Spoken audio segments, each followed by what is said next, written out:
Welcome to This Explainer. Okay, today we're diving into what I honestly consider to be the single most important topic in all of programming, not just in Python, but literally across the board: functions. If you want to write code that's clean, organized, and truly scalable, you absolutely have to master functions. So we're going to break down exactly what they are, why we desperately need them, and how you can use them to instantly level up your code. To really understand the solution here, we first have to understand the problem. Picture this. You're writing a simple program to greet people. You type out Salam Najem, then on the next line Salam Hamza, and then Salam Umaima. You're typing the exact same logic, line by line, over and over again, just swapping out the name. Now, if your code was 100 lines long instead of just one, duplicating that chunk every single time you needed it would be a complete nightmare, right? So here is our roadmap for today. First, why we need functions. Second, writing your first function. Third, calling the function. Fourth, parameters and default values. And finally, the incredible power of return. All right, section 1, why we need functions. It's all about avoiding repetition. Let's actually step away from the computer screen for a second and look at a real-world scenario we all know too well. Think about the exact steps you take to make tea when a guest arrives at your house. It's a very specific sequence, isn't it? Step 1, boil the water. Step 2, add the milk. Step 3, add the tea leaves, or putty. And finally, serve it. You do this exact routine day in and day out. Now imagine applying this to code. Let's say your fupo arrives. You execute those 4 tea-making steps. Then your challah shows up, and you execute those exact same 4 steps all over again. In programming, rewriting that entire sequence every single time a new guest arrives totally violates a golden rule called the dry principle. Don't repeat yourself. Copy-pasting the same block of code is just a terrible practice because it totally clutters your workspace and makes updating your logic practically impossible. Moving on to section 2, writing your first function. Let's define some instructions.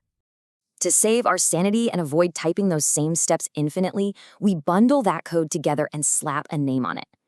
Think of a function kind of like a highly trained, dedicated assistant just waiting patiently for your command. The syntax, it's actually super simple once you get the hang of it. Step 1, you define a function using the def keyword, just def. Step 2, give it a really clear name, something like make_t, and immediately follow that with round brackets.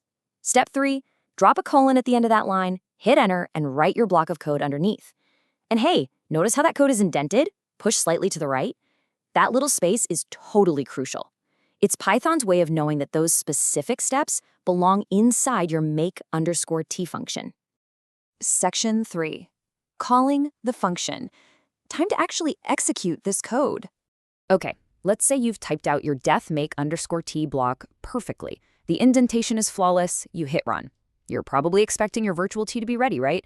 But you look at the screen and absolutely nothing happens. Why is that?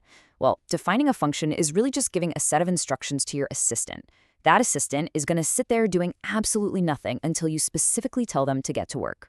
To actually get a result, you have to explicitly call the function. It's as easy as typing its name followed by those round brackets, just like this, make_t, close parenthesis. The second you type that and hit run, boom, it triggers the entire indented code block to finally execute, and your tea-making steps are printed right there on the screen. All right, section 4, parameters and default values. Let's make things dynamic. So what if your program needs to be a little more flexible? Maybe your guests want different types of tea, or your greeting code needs to use specific names instead of just a generic hello. This is where 2 massive concepts come in: parameters and arguments. When you define your function, you drop a parameter inside those round brackets. It's essentially a blank space, a placeholder. Then, when you actually call the function, you pass it an argument, which is the actual concrete value that fills in that blank space, like the name Najam or a specific number of sugar spoons. Here's a brilliant way to picture this: a digital dice rolling function. You want a function that spits out a random number. Now, a standard Ludo dice has 6 sides, right? But what if a user is playing a totally different game and needs a 12-sided dice or even a 24-sided dice? We can create a function called roll_dice and give it a parameter called limit. When the user calls the function, they just pass the number of sides they want as the argument. But this introduces a bit of a wrinkle. What happens if our function absolutely requires a parameter to work, but the user gets lazy, just types roll_dice with empty brackets, and forgets to pass an argument? Well, without a safety net, your program is going to crash hard because it has zero clue what limit to use. And this is exactly where default parameters come to the rescue. By just typing limit equals 6 right up there in the definition, we create a foolproof backup plan. Now, if the user specifies 24, they get a 24-sided dice. But if they provide absolutely no input at all, the function doesn't crash. It just automatically defaults to a standard 6-sided dice. It makes your code incredibly robust and user-friendly. Which brings us to Section 5, the power of return, getting your values back.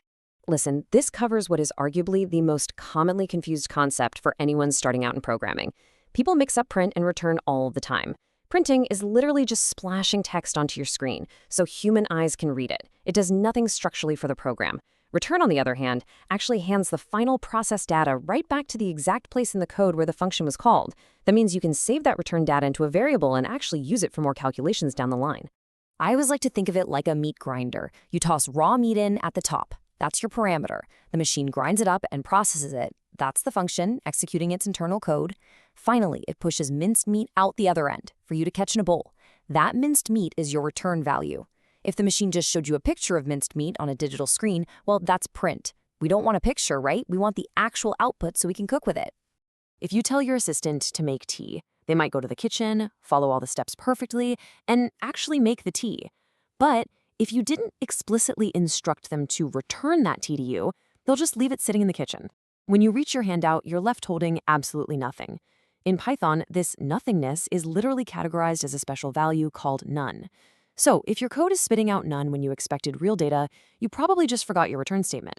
We actually deal with return values every single day on the internet without realizing it. Think about filling out an online attendance form. You punch in your name, your email, your roll number. Those are your arguments. You click submit, and a hidden function runs in the background to save your info. When it finishes, it returns a success message saying, "Thank you for submitting," which pops up on your screen. If it didn't return anything, you'd just be staring at a blank page wondering if it actually worked. Let's look at a super modern example to see how this builds directly into artificial intelligence. When you're chatting with an AI model like ChatGPT, the text you type, your prompt, is quite literally just a parameter being passed to a massive, complex function. The AI processes that prompt, and the incredibly smart answer it generates, that is the return value getting sent back to your chat window.